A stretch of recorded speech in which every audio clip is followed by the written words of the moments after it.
Welcome to the Growth and Banter Podcast. My name is Blake McCullough, CEO and founder of GMS Media Group, one of Australia's leading digital advertising agencies. This podcast is for anyone looking to learn the insights and strategies of industry leaders and how to build a successful life. Today, we're joined by Harry Garside, former Olympic medalist and professional boxer, and we're going to learn his journey of how he became a professional boxer. Welcome, Harry. Thanks for having me. Very excited. Mate, it's good to have you on. Mate, you've just recently come off the back of a win, 3-year hiatus in professional boxing, but you've rose to fame winning gold at the Commonwealth Games in 2018, and then was it bronze at the Olympic Games in 2020 the summer? Yeah. And since then, you've done different things with your hiatus, with going shows like I'm a Celebrity, Get Me Out of Here. But yeah, I watched your fight recently. Amazing. Didn't look like you had a second out of the game at all. But before we get into the nuts and bolts of all that, we'd love to sort of just get a good idea of like how you got started with boxing and what led you into becoming a professional boxer. Yeah, I started boxing at the age of 9, but I think childhood often directs us in the decisions we make, especially going into your teenage years. And I think looking at my childhood now as a 27-year-old man, I think I always felt my masculinity got questioned. I'm the youngest of 3 boys, and my 2 older brothers are quite strong and they seemed quite fearless. My dad was also quite an old school Aussie ochre bloke, always sort of like reference his childhood, like getting in scuffles with people and stuff like that. And I think I felt quite soft compared to my 2 brothers and my dad. And I think I initially started boxing to sort of gain their respect because I think it's quite natural. Like I'm the youngest, I'm the smallest, but you want the respect from the men around you. And I'm really grateful at the age of 9 that I walked into the gym because I fell in love with the sport for many different reasons. But I think that was the initial reason as to why I wanted to. And then like proving them in a way. Yeah, just proving to them that I'm more like them, I'm similar to them, because I always did get referenced. Like they would put me down a bit, but like, a laughy and jokey, they always had my back and they always loved me. I can resonate even having 1 older brother, let alone 3 older brothers. Yeah, it's just like that, and I was really close to my mum growing up, like always was doing things that she wanted to do, and I was a little bit more inclined, a bit softer to sort of do the more woman stuff in the household and stuff like that. And I think in that, my brothers and my dad sort of looked down upon me. But I think over time, I did actually naturally get their respect, which was quite nice. Nice one. And 3 years out of the game, and then to come back and like put on a show like you did a couple of weeks ago. Was it last week or the week before? 2 weeks. 2 weeks ago, yeah. What was the motivation for you taking that time off? Like what was the initial thought around having a bit of a break, and then sort of the purpose and the motivation about having that time off? Yeah, I had 3 years out of the professional boxing scene, but I was still very much boxing. In that time, I very much focused on amateur boxing, which is Olympic boxing. And they're 2 different types of sport. It's like long distance running and short distance running. Like they are different. They're both running. But I spent a lot of my time focusing on trying to win an Olympic gold medal. And then I actually did spend a bit of time away from the sport. I think it was late 2022 leading into 2023. That's when I was exploring other options like TV shows and stuff like that, which was it's almost like a bit of a pinch myself moment. Like I started boxing as a young boy and I never thought in a million years that I would get asked to go on a TV show. I'm like, I never started it for that reason. Yeah. And I think there was an element looking back now, I think I did get distracted with that. Like all these like things coming at me so quickly, and I was quite young at the time. I was like 24, 25. I didn't really know how to handle the world coming at me so quickly. And I think I did get distracted a little bit. And I think I kind of had average years in boxing, 2023, 2024. And I think that's because I did get distracted. There's a good Kobe Bryant quote. It's like rest at the end, not in the middle. Yeah. And I think I started resting in the middle a little bit. I think you're getting offered to do like a photo shoot and they've offered you this money. I'm thinking, whoa, like I grew up with no money. Like my parents didn't have much money. And you can get in the comfort zone pretty quickly. 100%. And I'm just really grateful that I think I've realized that now. I got distracted. I'm back on path. I'm focusing on, becoming the best athlete I can be. And I think in turn, I think I lost my respect as an athlete to myself. And I think I just really want to work to get that back over the next 3 years. That's why I'm back. So you've sort of regained motivation in that process by sort of, getting a bit distracted and going, nah, you fuck that. This is my path. Yeah, I think it's actually quite nice. Like I'm quite spiritual, but I do think the universe like directs us in the ways that we need to go. For sure. I always think the universe is working for me, not against me. And even in those years that I did get distracted, I think I needed to do that. I think I needed to learn the lessons that I did over the last 2 years, which was like quite amazing. And I'm really grateful that I did that. But now I feel like more mature, more switched on, clearer in my direction, which is nice. Yeah, it's funny. We want to almost think that we have our own choice around destiny. I even did a numerology test yesterday, and it was just crazy to see what's mapped out and like things I'm already doing that are already imprinted and things that happens already in that timeline without even telling him. So yeah, we do have a level of destiny, even though we do have a lot of choice in our life. What do you think's harder, reality TV or boxing? I think I feel safer in boxing, which is weird, right? More vulnerable on reality TV. Way more vulnerable. I think just doing something for so long, and I started as a young boy, so naturally you do build confidence. Yes, that can go in and out of confidence and feeling like supremely confident. I definitely have had times in my career where I didn't feel confident, but I think I'm quite safe in boxing. Like I know what I'm doing. I feel comfortable there. I absolutely love it. I'm addicted to the high that you feel from a fight and fight week.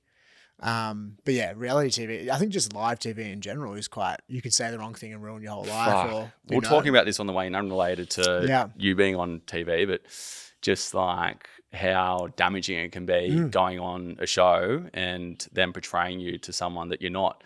I had a friend that's just been on one, and it's the backlash of it's been pretty intense. And I think more often than not, people have pretty poor experiences on certain shows like, The Bachelor and Maths and all that, thinking they're going to get a bit of fame, but completely turns the opposite direction, right? Yeah, I think it's like we're almost all chasing status. There's a good book, I think it's called like The Status Game. It just come out. It's quite interesting. I'm like halfway through listening to it. And I think we all are naturally, we're at the top of Maslow's hierarchy of needs. And most people in Western civilization, I think we're all sort of searching for that moral virtue, that moral signal that we're the good people and we're, validated and we're exceptional. Like it's like the identity politics. Yeah. And I think we all are searching for that, especially because all of our other stresses are kind of taken care of, right? For sure. And like we're in a bit of an identity economy right now. Like everyone I bring on this show, there is an element of like personal brand and building that identity. And I think whether you're doing it on a micro level or macro level, you're dead right. Like everyone's chasing that level of authority or like purpose in life.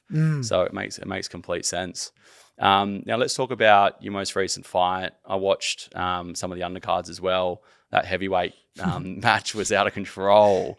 And I know you haven't watched it, but mate, you got to watch that. That was insane. Yeah, two big boys. Honestly, I'm really grateful that I'm 60 kilos. I don't want to be 100 plus. Mate, even Ivic at the end of it when he won it, he's just like, I don't know. He goes, what the fuck happened in round 4? I got smashed. Where did he come from? But it was just, incredible. Like the whole fight, all the undercards was fantastic. And then watching yourself come on and mate, you put an absolute masterclass. Like, talk us through that. What was that feeling like?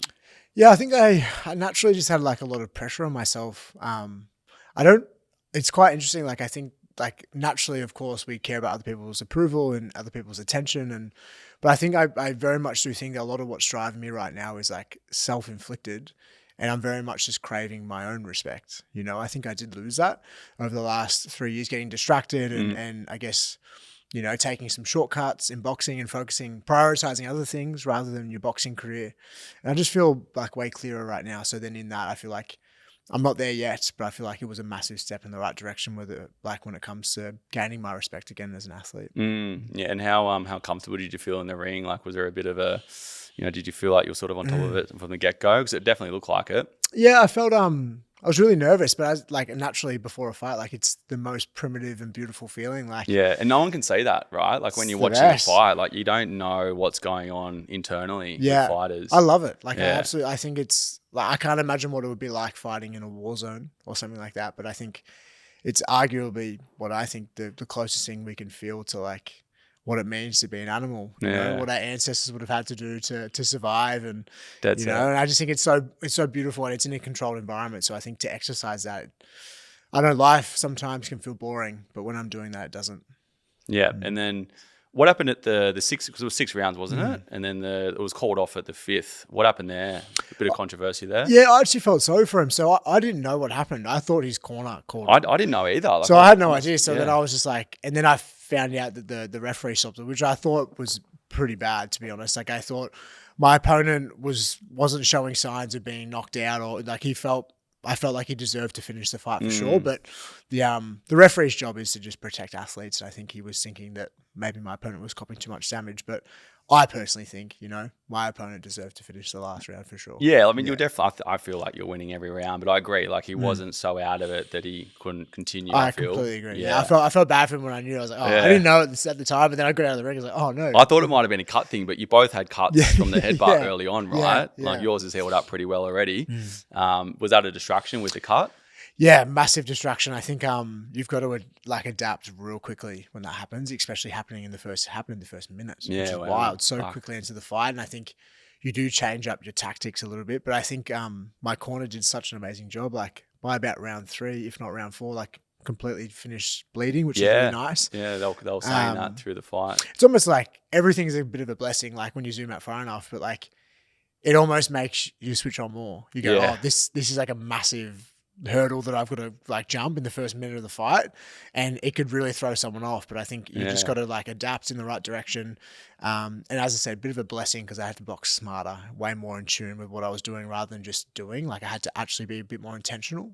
Yeah. And Tim Tszyu is an example of like that getting completely distracted, like with his fight when he got cut on the top of the head. His was a lot worse in the sense of like the blood was just going straight down his eyes. Yeah. And I've had a number of times where I've been cut and only in one eye. I can't imagine what it would have been like for both. But there's been times where you genuinely can't see and you're just hoping for the best, right? Imagine that. And even UFC, it gets even worse when you get eye poked, right? And then you got cuts and you got fucking... The UFC is so gnarly. Gnarly. Would you ever give it a go? I've said to myself, but to be honest, man, I'm a bit of a pussy. So I don't know. Like I feel quite safe in boxing. But like that's just next level that's a bit shit, like when right? they're hammer fisting someone's face. Like I actually prefer watching a really good boxing match. Like even UFC, it's good to watch, but fuck, I get so anxious watching UFC. It's intense. Yeah, it's intense. It's like you're down at the pub watching two blokes. I did this big like meditation weekend, and I was meant to come back, and like part of the indoctrination is to just sort of like chill and relax yourself. And I put the UFC on, ordered it, and I'm sitting there going, I've just completely fucked the indoctrination here.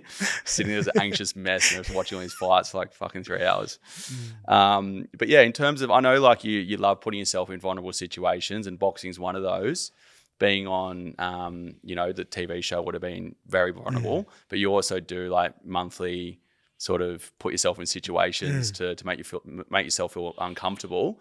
You've done some pretty crazy ones. Talk us through that. Yeah, so we did this program. So I won the Commonwealth Games in 2018, and I was 21 that time.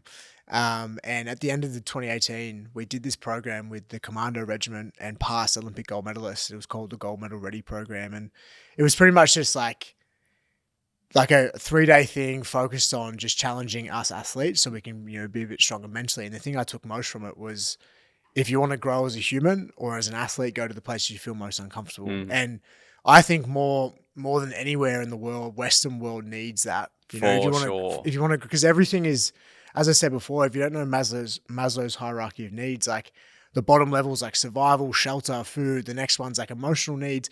Everyone arguably in Western civilization is, or definitely Australia, is at the top. Oh, for sure. Or very close to the top, at least. And I think in that, we need to go to places where we feel, particularly when everyone's out there watching Desperate Housewives. 100%. 100%. I think if you want to grow, and you don't have to do it physically. Like I've done 78 challenges, so 78 months in a row. So and you're still doing it? Yeah, the last year, I want to make it to 100. So the last like 7 years. Just focusing on this and doing one challenge a month and just watching my growth as a person, but then also as an athlete. It's been just building like thick skin and resilience. It's amazing, yeah. And it's also like bringing a sense of enjoyment. Like there's a good quote that I love. There's no evidence in this world to prove that this life is serious. And quite often we take life so serious, and rightly so. You know? But like I don't have kids, or I don't have like real issues, right? Or real responsibilities more so. But like I very much love that every month I've got to think about a challenge. Some can be funny, some can be hard, some can be emotional, but each challenge does inevitably make me feel very, very uncomfortable, and then in that I grow a lot. Yeah, you're right. Like society, I think if you put on the news every night and you get sort of, stuck in that societal construct, you can get really serious with what goes on around you. Yeah. And so you should, like, I don't know what it's like to have kids, you know, so I am talking from a place of ignorance. Like if I had kids. I don't have kids yet either, so I'm not going to mirror that. And I take my hat off to any mum and dad whilst also running a business or doing anything of substantiation. I completely agree. But I just think like right now, especially like before I want to be a dad, like if you can grow and find out who you are, you know, as much as you can, I think it's just going to make you a good dad. And I think it's almost an obligation, right? I think a lot of people skip that. And I think like they almost don't know themselves before they then start a family. I'm like you as well. Like I'm a bit structured and I sort of want to, you know, get things in place before I bring people into this world. So I've been a little bit slow to the sort of game than a lot of my friends have, but that's just the way I work, right? Like I just wouldn't feel comfortable if I didn't have things in place or if I haven't gone out and done a lot in my life. Do you ever feel like that? Like, because I feel the exact same, but I feel like it pushes it back so far that you can always find, I'm not quite there yet. Yeah. You know, then you end up pushing, you're like, oh my God, I'm 40. It's almost like, you think like, oh fuck, like I'm just going to have, there's no perfect time. Like I'm just going to have to jump in. You're right. Like I can continue fine. I'm the same. Like I'm not, I need to build this first and I need to get that in place and I need to have this amount of money and I need to be fucking set up like this. I'm going to have to just jump into it at one point for sure. But I guess that's also, my dad was, I think, 40 or 41 when he had me. So I'm 35. So I think that's also been forced. It's like, don't get married young. Don't get married young. Don't get married young. Yeah. So you are a product of your environment as well in that scenario. Sure. Yeah. For sure. Now I want to hear, because I know you've done one where it's like, you know, being on the traffic lights and doing because I think that's probably like up there with what would be one of the scariest ones. But what's been the top 3 most vulnerable moments or sort of events you've done? Yeah, it's hard to pick. I'd have to look at the list properly, but like the ones that come to mind, like I did 50 hours no talking. I love to talk, you know? And I actually, it made me have a lot of like empathy and compassion, because how I felt during that 50 hours, I honestly felt like I was going to implode, because I felt like my whole life before that moment, I always thought that boxing or training was the thing that regulated me. Yeah. I exert some energy, I feel regulated, and then I get tense between sessions, and then I exert some energy again. That's how I've always thought that I balance myself out. But what I actually realized in that 50 days was I was still training throughout that process. And 50 hours or 50 days? 50 hours. Okay. No, I can't imagine 50 days. Jesus Christ. I struggle with 50 hours. I know there's like a 10-day one, but 50 days.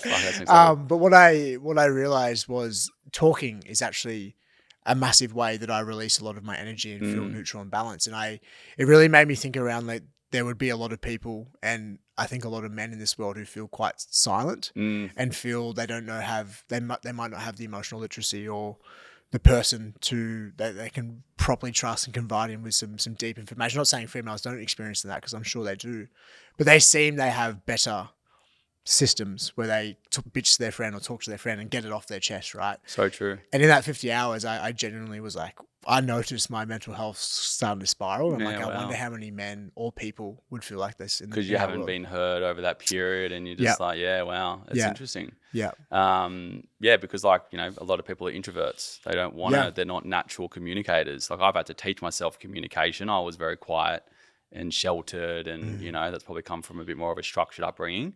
But I've had to really push past that boundary, whereas now communication I thrive on. But you do see a lot of people who are introverted. There's probably a lot of internal thoughts going on, right? Yeah, for sure. So that was a really good one.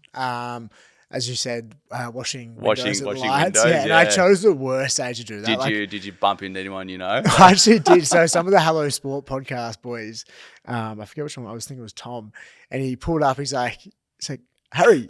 And I did a podcast with him like 5 days before. And he's like, mate, is everything all good? Like, I was like, oh, mate, I just had to explain to him quickly because the light was about to turn green. He's like, I just do this weird challenge. He's like, geez, you're a pretty strange bloke. I'm like, oh, I know I am. Did he give you a buck? No, he didn't. Bastard.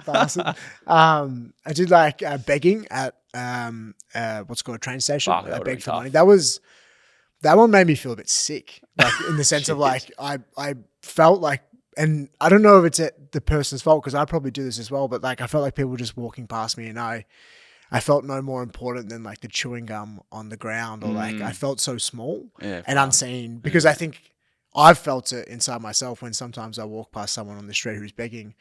Like I don't want to make eye contact, out of sight, out of mind. But I think what that taught me was like, if you don't have money, like a smile would I think potentially they might feel seen or they might feel validated, because a lot of people don't carry cash. But from now on, I've always just tried my best to smile at them or smile in their direction. and if I have money then to spare, then definitely give it to them. But each one's been different. I've had some hard conversations with like family members, like my dad. That was one of the first ones. 100Ks on Bondi Beach on the sand. That's a lot. Some are physical, some are hard, some are emotional. But as I said, I'm a completely different person from when I started. Did you do you did the Cooper Park Steps ones, didn't you, as well? That was just like a little, just a little effort. I live like right around the corner from those there. bastard stairs. I think I did about 4 hours just up and down. I did, I think 5 of them, and my calves were cooked for like 3 days. I think you did like 100. I want to do Coogee stairs. That would be like a genuine bastard. Coogee stairs are Mate, stairs are something different. Not for the faint-hearted. Yeah. Particularly when like I sit down and I work at a desk, like, and then just going and doing even 4 of those, like that cooked me for days. Yeah. It's good though. My girlfriend and I were just like hobbling around. We're just like, what have we done? Hectic. What's been the funnest ones? I think like the accomplishment, I did the month of pain where it was just a physical, I love testing myself physically because I think there is something beautiful around pushing what you think is capable inside yourself. And in the month I did a half Ironman, a 60K run. A few days after I did 100Ks on the sand, and then another triathlon, all in the space of a month. Oh. And it's just nice to like, I think physical is just so easy, like to just it's not easy, but like it's just nice to build your confidence inside yourself because you know you're capable and you're strong. The ones that I think have been most impactful is like having a conversation with a loved one about something really important that I think we're holding on to. They've definitely been the most like intense, you know? So more of the human interaction ones have been the toughest. You can like, I could say something right now, but this isn't pure vulnerability because like arguably we don't know each other, right? But then if I went and spoke to my dad and said something really deep and meaningful, like that's hard. You can be vulnerable on a podcast. You can be vulnerable in your bedroom by yourself talking to a camera. But like go say those things to someone you really love. And that's proper vulnerability. So I can relate because you got to have hard conversations sometimes with your loved ones, you know, and they are sometimes the toughest relationships you have are those closest to you, as they say, right? And you sometimes take, you know, certain things out on those closest to you as well. Yeah. I've always thought that like when you're speaking purely from your heart, like pure vulnerability only breeds connection. Like when you're being like fully truthful and honest about how you're feeling, I think, as I said, I only feel it breeds connection. So it's just hard. It's just hard to do them. No, mate, really I can relate. Like I said, I think the one thing that fucking broke my communication skills was I was working at an education event company. We used to promote public speakers and you know, used to sell their own courses on stage. And then when I started my business 10 years ago, I used to get asked to go on stage, and you can't say no to those things because it's like a promotional tool for your business. And the first time I got up on stage, like I crumbled, you know, and I was shocking at public speaking when I was at uni, but you just got to push past that barrier, right? Because it's just a muscle. You just got to train it. And I think it's, I've argued this, I argue myself all the time. Like I play devil's advocate in certain issues that I believe, or I really like that I do that. But I think like, it seems like from the outside perspective, and maybe this is me too, but like it probably is in some areas, but I feel like we're all in like mental prisons and we're the gatekeeper. Like we have the key, you know, but we're forcing ourselves into this prison. And I think I very much just tried to like break that as much as I possibly can, because there is something inside of me that believes I'm not worthy of anything, you know? And if you want to continuously live like that, you will be the smallest version of yourself ever. You know, but I genuinely try and challenge myself because there is also something else inside of me that believes I could be my wildest dreams, and they're both in conflict of each other.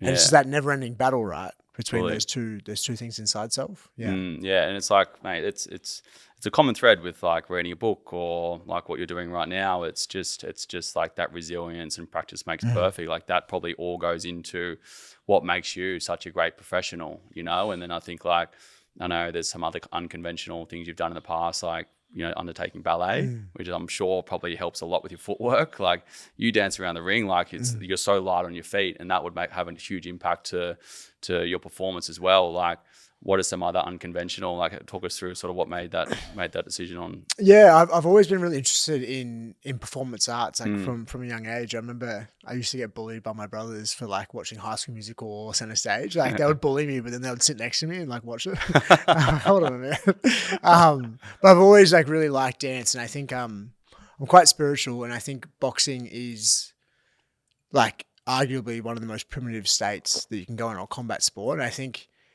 a lot of ancient cultures they told the story through dance and through song and through things like that. And I think it is also quite primitive dancing. Like if you ever want to start doing uncomfortable challenges, if you're not a dancer, go do a dance class. Could be jazz, could be whatever you want. But like inevitably you'll be nervous as hell before you go in there. And that feeling after when you finally accomplish that, or you feel that feeling of like you had so many internal voices that everyone's judging you, you don't want to do it, and you still do it. Like it's so electric. I know Bridget, who connected us, who works for you, me and Bridget have done a few dance classes together, and like you feel so nervous and awkward and uncomfortable, but like that feeling after, you're honestly just like, I feel like you're on top of the world, which is the best. Fuck, I reckon that would be scary for me. I challenge you, mate. Honestly, go with your partner or something. I'll do it. That and singing, I think for me, like maybe dancing and singing together, put those together and put me on stage, and I'll freak the fuck out. I did a karaoke for one of them, and I had to take it full serious. Like, I couldn't take the piss because it's quite easy to get up there and just like joke around and be funny, but I had to be full serious, and that's like visceral. You know, you're sweating everywhere. I was like, oh my god, mate, it's like the Inspired Unemployed. Have you watched the Practical Jokers and the shit that they do? And it was good like stuff. Oh, what was one of them? They do a speech at a wedding and they cooked that one. What was another one? There was one I saw recently. The stand-up comedy in South Africa. Oh my god, I felt so uncomfortable. So cringeworthy. Like, yeah, but that's like, you know, another way of them just fucking going out there and, you know, giving it a crack. Yeah, for me, it's just like life is for living, and I only believe that we have one shot at this. I don't believe in like an afterlife, or I don't really know what happens, and I just think like it's up to us if we want to live small and like, you know, work for paycheck to paycheck, like, or it's especially when you're born in a place like Australia that has endless opportunities for most people, if not all people, comparatively speaking to the rest of the world. And I just think like you're doing yourself a disservice if you're not to like soak up as much as you can. Yeah, I think people literally assume that they're going to be forever. They've got that mentality of like, nah, I'll sit on it, or they don't take action, or they expect it to be given to them, or they just will expect someone else to do it for them. Like there's so much of that mentality in Australia. And then when someone breaks that mold and goes out and does it, people want to shoot them down. It's such a weird concept. Yeah, I've thought about this a lot. I think that comes from like our English background of like the history of the English having like 1% of the population, the royals, the clergy, which is the Catholic Church or the church.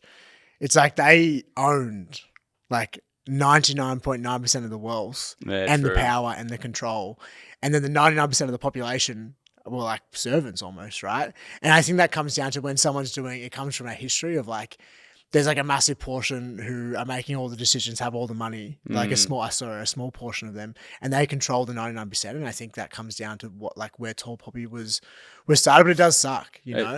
It does suck. I love America. Like they see a doctor driving a Lamborghini, they think, I want to be a doctor. We see a doctor driving a Lamborghini, we think he's stealing all of our money. So true. You know? Yeah. And that's the way the world works, right? Like 90% of the money comes from top 10% of the population. It's just so skewed in, you know, it's so favored to the rich of the world. Yeah, it does break my heart though, because I think it only comes down to like the individual belief, and maybe that is done by the system. Like maybe the system, the capitalist driven system is like feeding all of our insecurities and stuff like that. So then people feel small. Yeah. You know, a lot of people don't challenge that and they just believe what they're told about themselves. And I think most humans, if not all humans, have the potential to be something amazing if they want it. Especially, as I said, living in Australia, like we have so much opportunity. Mate, huge amount of opportunity here. Hence why there's like I think a lot of people wanting to live here and, you know, immigrate here. And it's there's that, like you said, like it's almost like an untapped environment because of the proximity. But yeah, there is a huge amount of potential with, I guess, the pressure that goes into, you know, a lot of people would look up to you. You know, also having the pressure of maintaining that sort of status that you've got going at the moment, and you know what is sort of, you know, almost at the start of your career.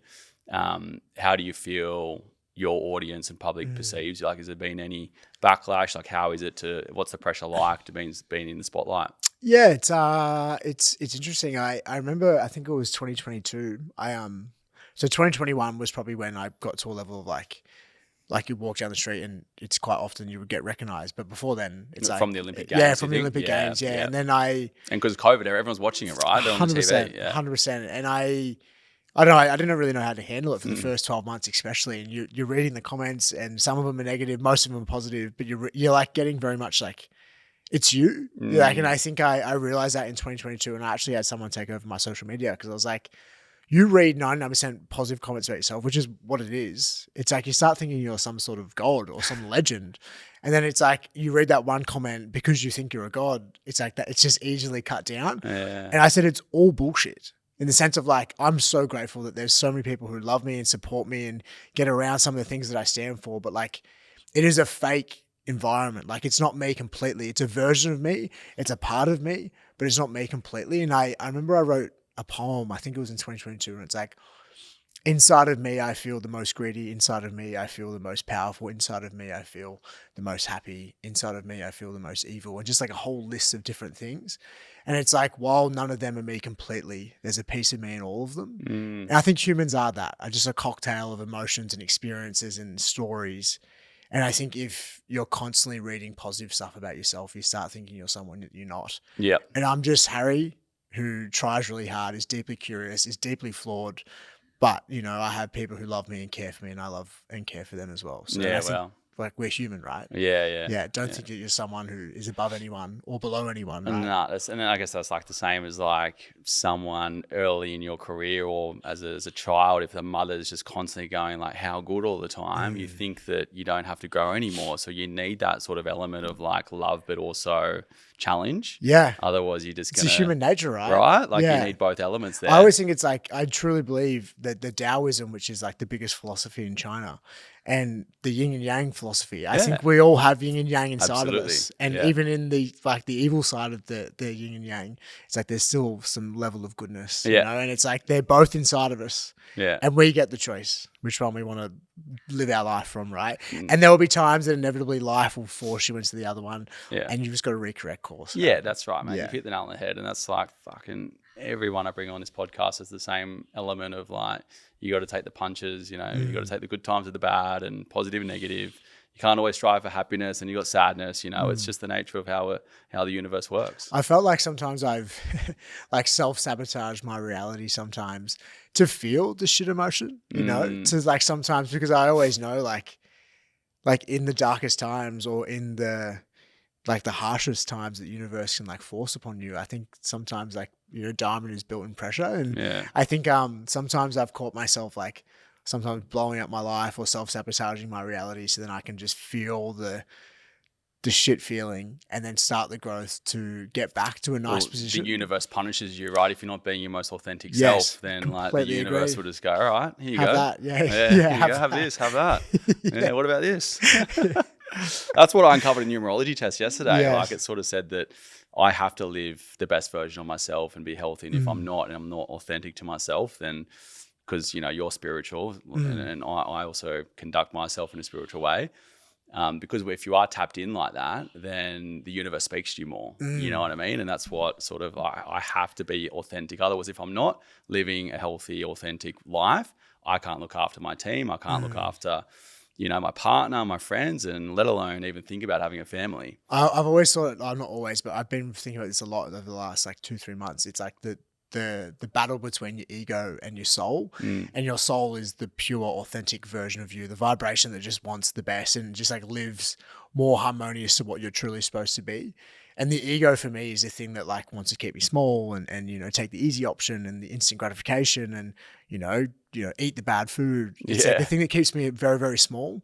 And I think sometimes in my life, like I listen to the ego more than I listen to my soul, and the ego quickly loses respect for the soul if you continuously sit in those rooms where you're getting the immediate thing or getting the easy option or getting this money for not really working that hard, you know? Like I think if you sit there, the ego thinks it just controls you. And it's very nice to sort of always be on that battle between my soul and my ego. It's really nice. And that's the essence of like living on that straight line and not being too volatile, right? Because like that is where the destruction happens. Yeah. It's something like, it's like the wise mind. It's between the two. It's like the journey between the two where you can use both to your advantage. And I think I'm only in that wise mind for like I want to say like 10% of my reality. You know, I'm always working to get there, and then when I feel like I'm through it, I'm like, oh no, I've got to recenter myself. Yeah, mate. Life's a constant push and pull, 100%. Now, what goes into a professional bout or even just an amateur bout? The training camps involved in it, the balance between nutrition and what we're talking about. Then, just from like a balance of life as well. What goes into a normal training camp, and what went into that most recent one? Yeah, I think if you want to be the best in the world at something, I think it comes down to like obsession, you know, like I think you genuinely do need to, and it's the question that I've asked myself, like, is that what I want?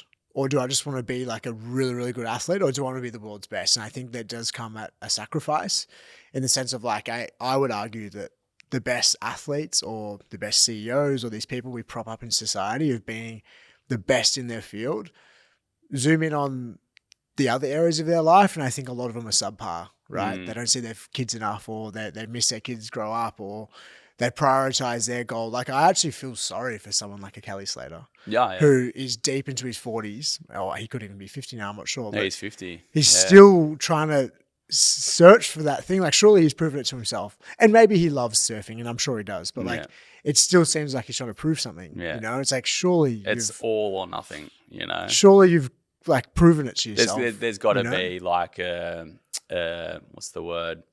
There's got to be, what's the other side? Like, what is the sacrifice and the byproduct of being that obsessed 24/7? I always think about Kelly Slater too, because it's like, how the fuck can someone be so on all the time for that your whole life? It's impressive. It actually is impressive. Mate, I reckon he's in terms of athletes go, like, he's got to be one. For sure. Definitely. For sure. He's definitely up there. But I think, like, and don't get me wrong, there are so many attributes that I would look to Kelly Slater for, but I think it's just thinking about, what man do I want to be when I'm 50? Do I want to be Kelly Slater, who is respected in this one field, but I don't know what his family life's like, or I don't know. He's almost an anomaly in the Matrix.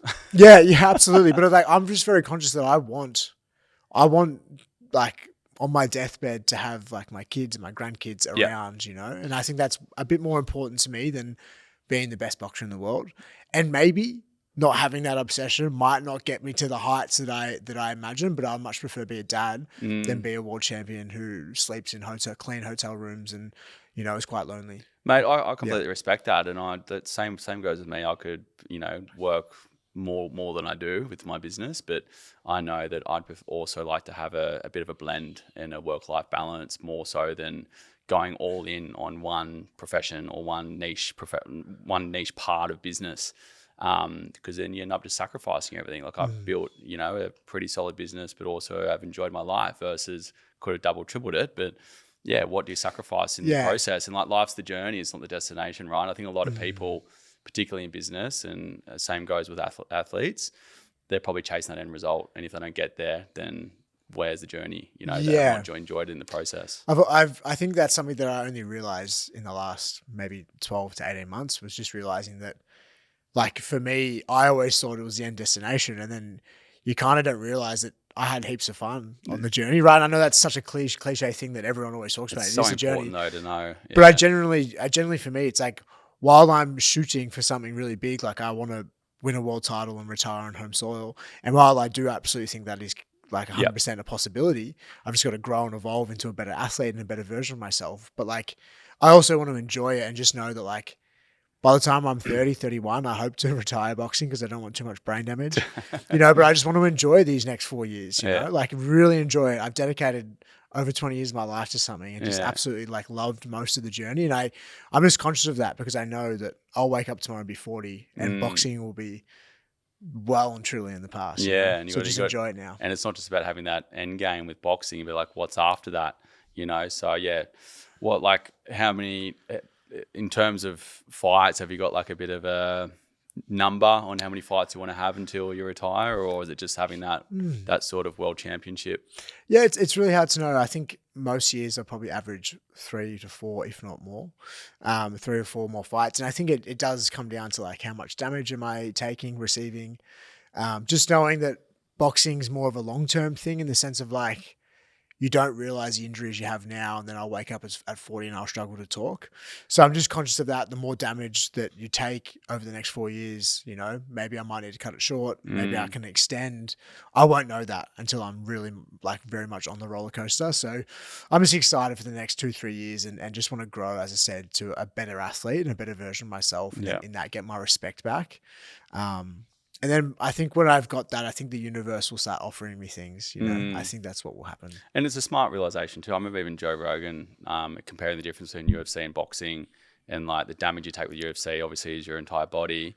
You know, you can get some pretty severe injuries in UFC, but boxing, like you're getting targeted at the head all the time, right? Yeah. So like, the amount of repetition, you're right. It's like people don't understand, even though you got gloves on, that, there is obviously, you know. Did you know that actually, I think there turned out to be more brain damage and more deaths when they put gloves on. Really? Because why is that? When you punch without a glove, it's like your hand can only take so much without breaking. Okay. You know? So there is, arguably, you might get hit with that initial shot, but then you've broken your hand, so you can't hit that. So naturally, you wouldn't fight for that long. When you've got gloves on, it's like you can cop that much damage in your gloves. You know, so you're copping more rattles of the brain, more knocks, more trauma. Where it's like when you don't have gloves on, it's just that. So it's actually a completely unnatural way of fighting. Yes, it prolongs the duration of a normal fight. I'm not saying I would ever do bare knuckle boxing. Oh, like, you know, I like having gloves on, but like, that shit looks scary. Yeah, but it's all, like what you're saying. It's all very smart realizations, which I'm sure, like, you tapped in spiritually. You know, you've got your head screwed on. I'm sure a lot of athletes probably just go in head first and don't have these plans or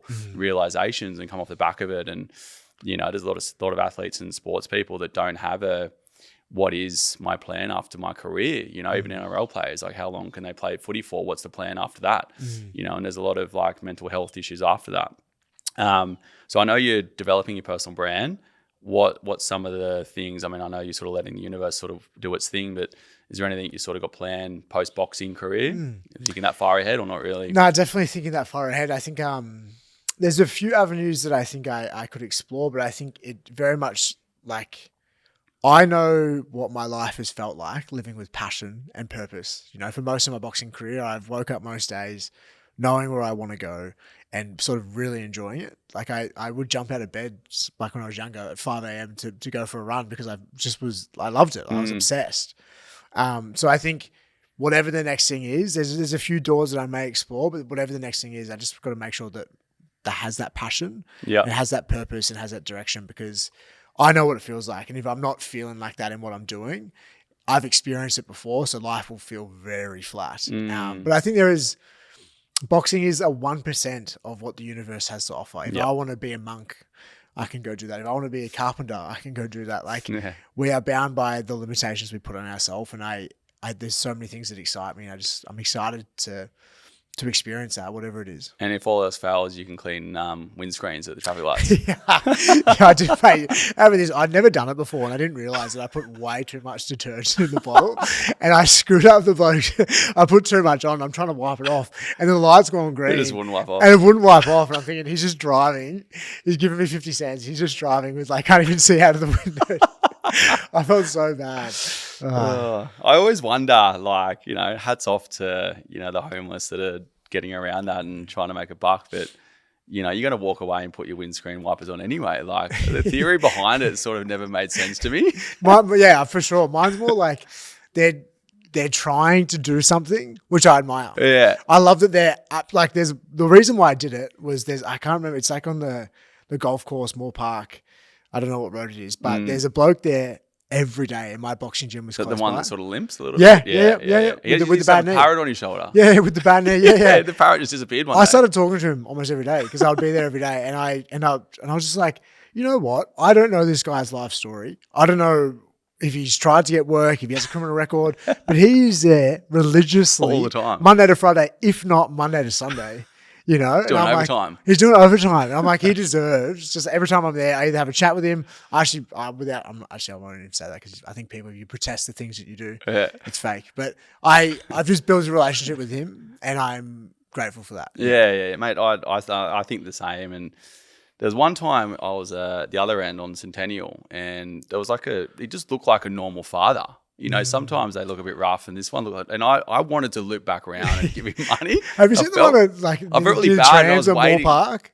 Which ones? The one near the trams at Moore Park. Yeah. And I swear he's like wearing Ralph Lauren some days. What's going on? That's what I mean. Like some of them look like legit. Maybe they're just doing like monthly exercise, like who knows? As normal people. Anyway, I was like waiting for the day I'd see him again, just so I give him $20. I'm like, hey, like, well, you look completely normal. Anyway, a bit off track there, mate. In terms of like, obviously, there's not just yourself with like building this like philosophy mentally and physically, but having a team around you. Like, I'm sure you've got nutritional experts, physical trainers, mental fucking whatever it is, just coaches around you. What goes into a camp? Because I know a lot of people probably just think it's, a couple of people training in the gym, but I'm sure there's more to it. Like what goes into, I guess, the guys behind you building you up to about. Yeah, it's boxing is still quite old fashioned. Like there is a lot of boxing coaches out there who very much are like, nah, this is the recipe for success, and it's very much old fashioned. But I'm really grateful that the people around me are very much like, I love trying new things, and it might add, it might subtract, but if you don't try, you won't know. So I've got, this guy called Trent Langlands. I train with him twice a week, and every session he has a new activity for me, and it's like he's one of the most creative men that I've ever been around. So he just tricks you every time. Yeah, it's really like, and that's more like strength and conditioning. Obviously got the boxing coach, got dietitians. A lot of like my mental stuff, we did heaps in the amateurs Olympics. But I always think like, when it comes to mental stuff, it's like there is that much information out there on your phone. Just use your phone to your advantage. Listen to the podcast. Listen to the people that are listen to these podcasts, and action. That is the biggest thing. You can listen to as many things as you want. That's true. But if you don't action what you're hearing, and maybe that means listen to less, but action more. Rather than like sometimes I very much notice that I listen to heaps and don't action anything because there's too much like paralysis. But I think if you genuinely want to make some changes, just listen to one podcast, pick one thing, action that into your life for the next week, 2 weeks. If it makes a difference, great. If not, try the next thing, Yeah. Mate, that's it there. And like that's a really good point there, because you're right. You can have information overload, particularly when you're not actioning it. Back when I did the marketing job for that event company, the public speakers, you'd see some characters go to like every single event. We call them like event junkies. They would buy the program and then not action it, but they're having that like sort of dopamine release of like, cool, I've got this next program I'm going to sink my teeth into.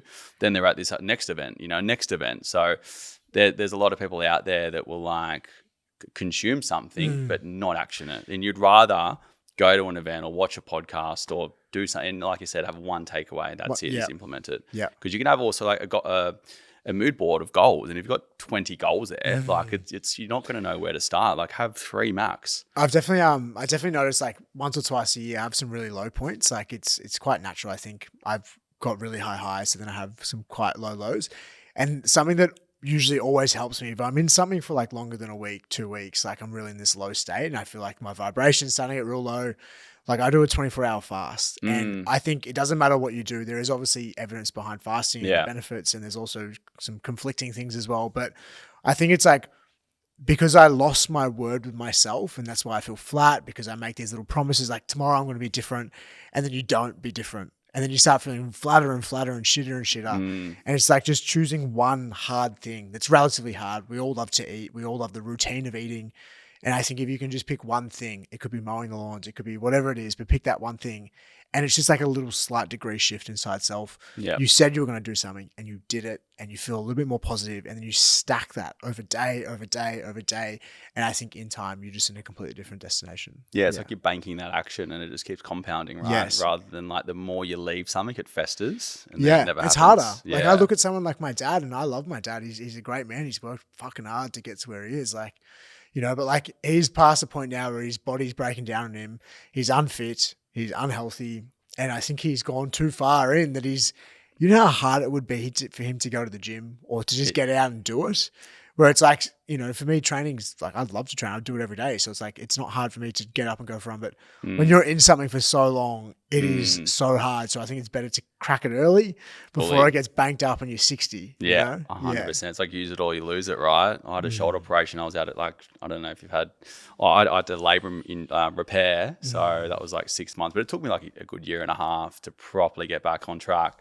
And like that gave me an insight of like having a injury and not being able to train and getting back into it, how hard it was for me to get back to like normality and the bad habits you build just from like, oh, well, I'm injured, so I'm going to eat this and I'm going to do that. And you just fucking end up. You're the victim to yourself. Right. And I thought like, oh, that's all right. I'm just going to enjoy myself and just eat what I want. It's COVID.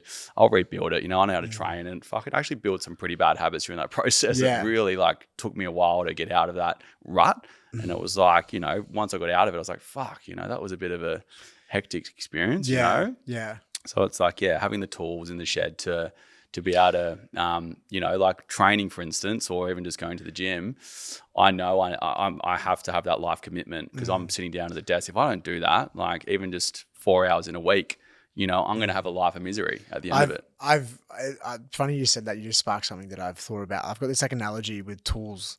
You said tools in the shed, but I think we all have a tool belt, right? And from a young age, we pick up things, whether it be from our parents, from our community, we pick up tools, and some are negative, some are positive, but they all get us through the environment that we're in when we're younger.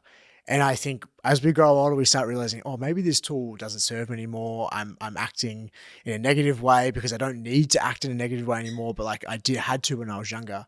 And I think we slowly but surely gain more awareness as we grow old and we start picking up different tools to counteract the tools. Well, they go blunt, so it's not clear. Of course. But I think once you pick up a tool and put it on your belt, you can never take it off. Yeah. So it's like, addiction runs in my family. There's been many times in my life where I have been addicted to numerous different things. And I've been at some pretty low points because of them. And it's like, I'll never not lose the ability to be an addict. I've just picked up better things, so I don't need to pick up that. But I can't deny that right situation, right thing would probably throw me back into picking up that tool and trying to get through my environment. So it's like just being aware that it's always there, but just pick up better things to make sure you can see it and don't pick up that tool as much. It's an important comment because it's like you can't just drop something once you know it's there. It's about managing it better, right? Yeah, picking up things that are more to you, more authentic to you, right? Because I think the things we pick up when we're younger, we do because of survival. We do because we're so vulnerable, especially under 10, we're quite vulnerable. We're quite narcissistic. We think every problem is because of us, right? Where it's like, you sort of realize as you grow old, it's like, there's so many factors that go into the environment that you have. Right? And that's how like an addiction forms, right? When you just go out and trying everything and then it just forms a habit, then it becomes addiction and you only break an addiction when it becomes painful, as they say. Yep. But yeah, it's a really good point because I think a lot of people think that like, addiction is just something that you can just pick up and drop. But yeah, it's like once you've got it, you've got it. It's just about how to manage it. Yeah. Couldn't agree more. Yeah, and it's personality driven too, I reckon. I think some people are susceptible to it than others. Yeah, it's funny. So me and my oldest brother, he was in and out of prison for 5-6 years, had a pretty hectic ice addiction, then it turned to heroin. And me and him are very similar, as in personality wise, we're definitely way more similar than my middle brother.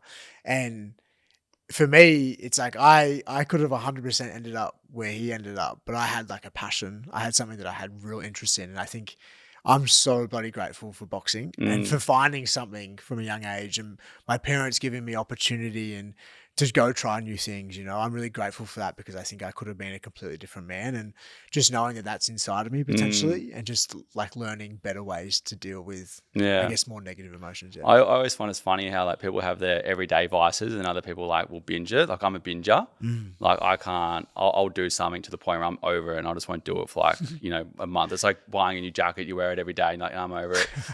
So I just binge everything, but like even that in itself is hard to overcome. Because like I'll get on a good path and then I'll just be like, oh, let's go celebrate. And then it's just like the whole next week is just written off. So it's like, we all have different vices, whether it's food, whether it's like, I don't know, going out or whatever. There's a lot of things that I think everyone don't realize that they've got inside of them. And I think like even, sugar as an example. It's a hard one. Try getting off sugar and caffeine in one go. Yeah. Like I did that through a 10-day detox. No problem with giving up alcohol over an extended period of time, but sugar and coffee, like that was like a 3-day hangover. Yeah. It's insane gnarly. how ingrained sugar is in our everyday diets. Yeah. There's this guy called Tim Grover who worked directly with Michael Jordan and Kobe Bryant. He's got a couple of good books.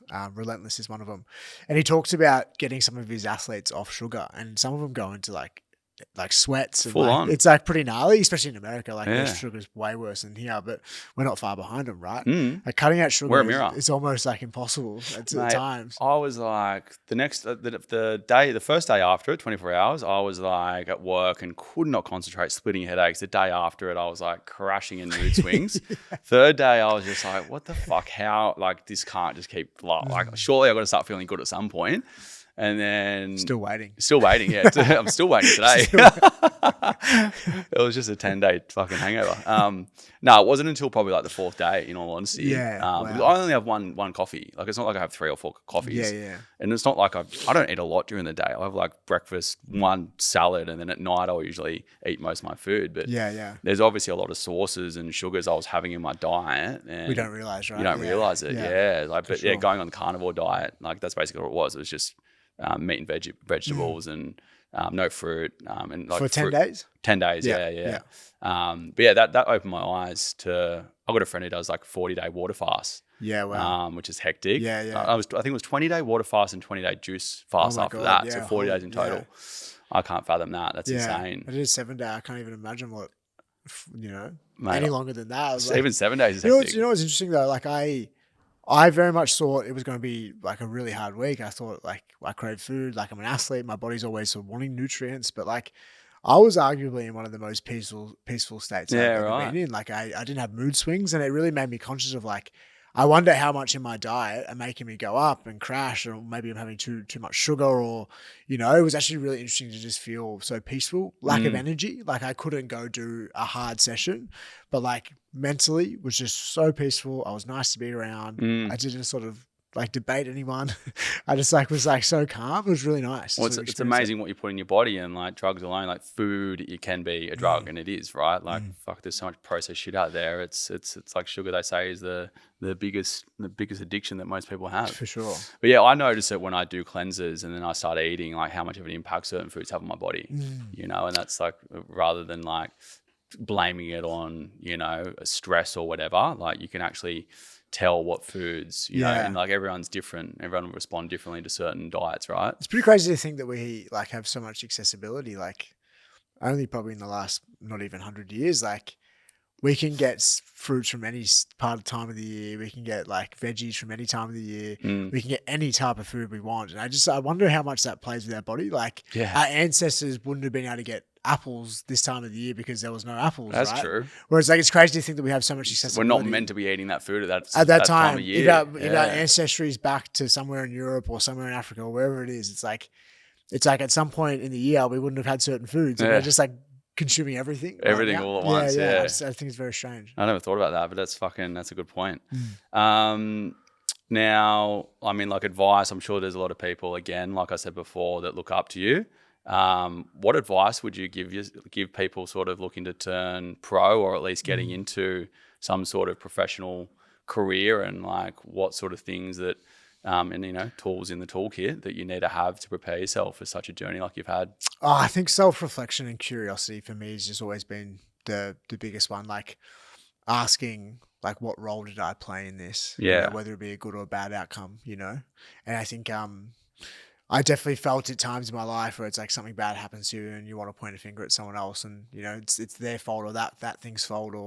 But I think when you can turn the mirror back on yourself and what did I do in this situation to get this outcome, whether it be good or bad. And I think when we are constantly asking ourselves that, whether that be in friendships, relationships, sporting career, if you're always asking yourself questions around why and trying to look at it from, yes, a self-critical lens, but rather more of a curiosity lens, I think it just breeds positive growth, because you're always reflecting on my performance, or, how sometimes I'm like quite almost like it's quite intense. My brain, it's very active, but I'll be like in a conversation. I'm sure after this, like I'll probably forget most of what we talk about because I'm in it. But say I have a conversation that wasn't on camera, I would very much be in the conversation thinking about how I'm showing up for this.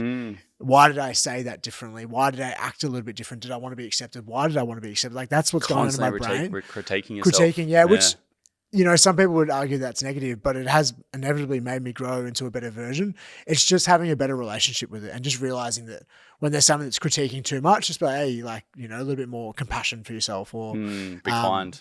Yeah, but it's like sometimes you need to be a bit brutal and be like, hey, you acted differently then and you showed up as a shitter version of yourself. Why'd you do that? Yeah, look at yourself in the mirror. Yeah, I think sometimes it's actually necessary, right? Yeah. And that's something that I very much have done in my boxing career, is just always reflecting on like, this is the cards that have been dealt. What role did I play in these being dealt? Yeah, no, that's a good point. Now, I know that we've sort of talked a lot about, you know, stuff you do outside of boxing, but now having, you know, your 4th win under your belt, what's sort of the plan coming up to, you know, your next fight? Like what are you doing right now? I would definitely love 2 more fights, if not 3 for the rest of the year. Okay. I got cut in my last fight, so that puts you back a couple more weeks. It's looking like it's healed though already. It's healed really well. So I can't do contact for, they say 4 months. Is that because the scar tissue so it can open up quickly? Yeah. So it's just like, just being conscious of that. There's no point risking it. But I've been back at the gym pretty much every day. So like staying fit, staying healthy, definitely 2 fights for the rest of the year, if not 3. Yeah. And just sort of like, I definitely don't feel like I'm at my capacity, you know, like I know what I'm capable of. I know when I felt my best, and I feel like I'm not quite there yet. So I think over the next 2 or 3 fights, just getting back to the best that I can be, and then obviously surpassing that in time. Yeah, nice one. Very good. Now, before we finish up, last question, and I know we've been pretty retrospective already, so you might have already answered this, but if you could wind the clock back and let's say you're talking to your 18-year-old self, what advice would you give yourself?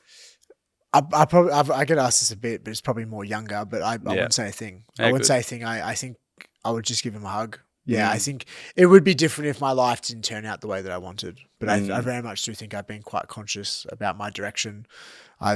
You know, there's been many times in my life where people really close to me have told me to do something different because they didn't believe that I could make something of my boxing career, or, you know, and I've just never listened, you know. I've just very much focused on what I'm doing. But I think my younger version of myself just needed a hug. You know, I feel like it's in that hug, they would feel like it's going to be okay, whatever they're doing. And I feel like that's all that he would need. Yeah, well said. Well, Harry, mate, thanks for coming on. I'm looking forward to what's in store over the next 12 months, the next 2 fights. And congratulations on your success today. Let's go, mate. Thank you. Cheers.